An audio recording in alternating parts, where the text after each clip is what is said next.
Kila siku unatumia internet, unatumia Instagram, unatumia Google, unatumia YouTube, lakini pia unatumia na TikTok. Je, umeshawahi kujiuliza kwamba wazo la kuanzisha internet lilianzia wapi? Sasa basi, mwaka 1969 nchini Marekani, wazo la kuanzisha internet lilianza kama wazo dogo ambalo halikutarajiwa.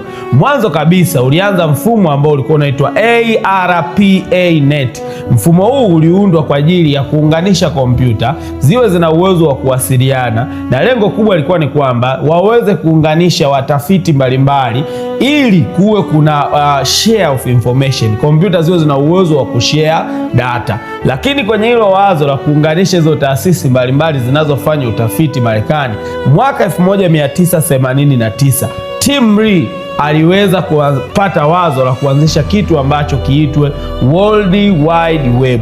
Wazo lake lilikuwa ni kwamba hawezi kufanya dunia liwe na taarifa nyingi.